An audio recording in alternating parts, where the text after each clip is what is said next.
Hello friends, my name is Leigh. I talk about cameras, photography, and other art forms. Today we are looking at 5 settings you should change on your new camera while you're getting started with it. We'll look at things like image file types and colors, along with a few customizations to the controls on your camera. You know, you're not only setting up your new camera, you are getting a jump start on learning it so that you can eventually feel like that camera is an extension of your arm and your mind. So you're ready for anything that comes your way. I want to thank the sponsor of today's video, LUMIX. I will be showing you everything today on my LUMIX S5II. I will link to our S5II kit in the description of this video, as well as our review video of this camera. That being said, most of the adjustments that we'll be making today are available in some form on most cameras. There are about 1 million different ways to set up your camera. And that might be an exaggeration, but really not by too much. Especially when looking at newer cameras, there are so many options. When it arrives to you, the camera will be set up in easy mode, let's call it. Typically, the camera will be set to all of the automatic modes that it can. That way, you can charge the battery up and start shooting right away, even if you don't know much about the camera or about photography in general.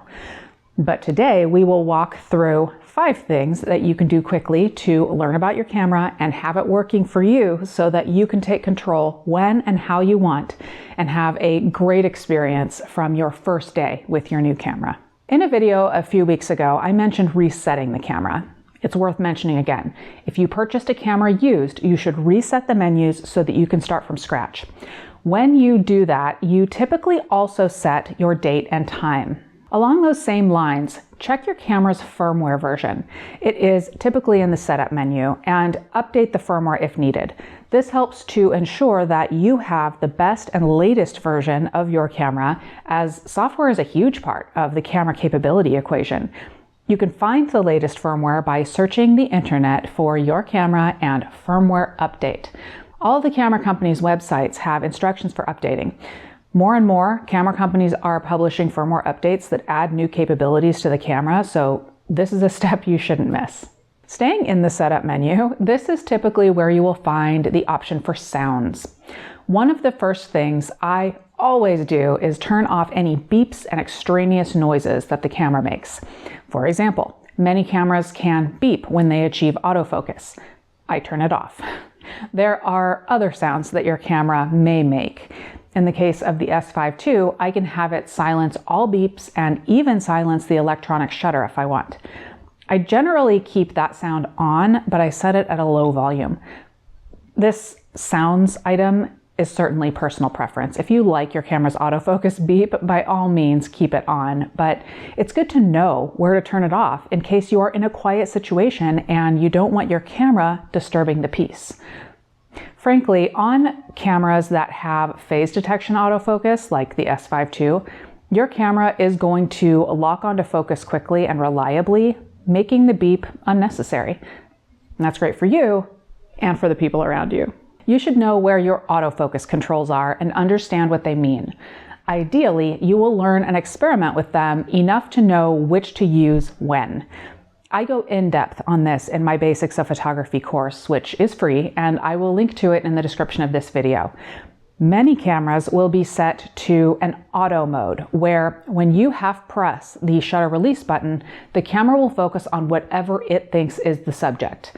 That could be whatever is closest to the camera, or it could be a person. It depends upon the camera. As a quick primer, there are typically 2 separate types of autofocus controls: a focus mode and a focus area. The focus mode controls when the camera focuses, and the focus area controls where the camera focuses. Let's look at the S5II. I choose the focus mode with this switch on the body, which I love. Your camera may have a menu item instead. I have single, continuous, and manual. Those are generally the same 3 that you will see on all cameras. On my S5II, I can press this button to jump right to the options for autofocus area. Again, some cameras have a button and dial for this, some only offer the option in the menus. Remember, this is choosing where within the frame the camera will focus, or if you want to keep it on the mode where the camera chooses for you.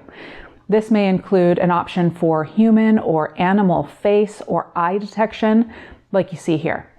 But as I said a moment ago, I explain these focusing options and when you may use them in my Basics of Photography course. It's linked in the description below. You can even jump right to the module on focusing. I also have an exercise for you to practice and get to know your camera's focusing modes. Let's move on to image file types. This is the file type that is recorded to your memory card. My S5II shows here fine or standard JPEG files, RAW or fine plus RAW or fine plus standard. On any camera, you will see some combination of RAW, JPEG, and sometimes TIFF. A brief explanation of these. Your JPEG files have adjustments to things like color and contrast built right in, and we'll discuss more on that in a minute. But RAW files are more of a blank slate or a digital negative, which you need to edit or at least convert to another format in RAW editing software before printing or sharing digitally. You can absolutely edit JPEG images, but you have a lot more flexibility in RAW files. Beyond this, you often have an option for the size of the JPEG or RAW files. This can be important if you want to conserve space on your memory card or if you want the most detail possible because you want to create a large print. In fact, the S5II even tells me the maximum print size that is appropriate for each file type, which is super helpful. On to picture styles. This may be called something else depending upon your camera. Picture control, photo style, but you'll be able to find it on any camera. This option is particularly applicable to those of you that choose to shoot in JPEG because it basically pre-edits your images for you. This is applicable also to those of you that like to capture video. You can choose the style you want, be it standard or landscape or monochrome. It will adjust how the image is processed in terms of things like color and contrast. For those of you that do like to shoot in JPEG, I recommend becoming familiar with these. And if your camera is able to, check out the customizations that you can make. You can see here that I can adjust different characteristics of each picture style on the S5II. We've been looking through menus throughout this video. It's time to look at the body itself for a moment. Many cameras out there today have at least one or two buttons that you can customize to adjust almost anything. On the S5II, you can customize how nearly every button and dial on the camera works. So if you know the types of settings that you want to have available to you on the camera body, get in there and make those changes.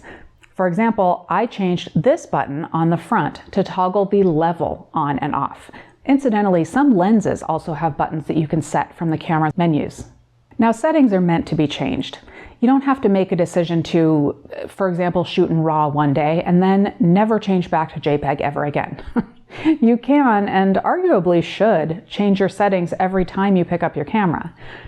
I like to make use of my S5II's My menu. Other cameras have similar menus. This is where I can add any menu items that I want to have quick access to, but I don't want to or I can't add it to a customizable button or dial on the camera body. As you become more familiar with your camera, you may end up wanting to set up things like the My menu or the custom modes or connectivity options like Wi-Fi and Bluetooth. Unless those are things that you want to start using immediately, don't be too concerned about getting every setting dialed in for your very first time out with the camera. I do recommend downloading the camera's manual on your phone so that you can reference it while you're out and about with the camera. If you run into something like you want to adjust, let's say, your image file type, but you don't remember how, you can open up that manual and make your adjustments on the fly. There are so very many ways to set up your camera. This S5II is a great example. There are so many menu items because the camera really allows you to customize how your camera works. And getting into those settings is wonderful, but it is getting out with your camera, using it a lot while getting in and out of those menus and options that will help you become familiar with those settings so that you become fluid with your camera. What other settings do you make sure to adjust before you first head out with your camera? Let us know in the comments. Like I mentioned at the beginning of this video, there are a ton of different settings, and they're each there for a reason. We all like to shoot just a little bit differently. Thank you to LUMIX for sponsoring this video, and thank you for watching.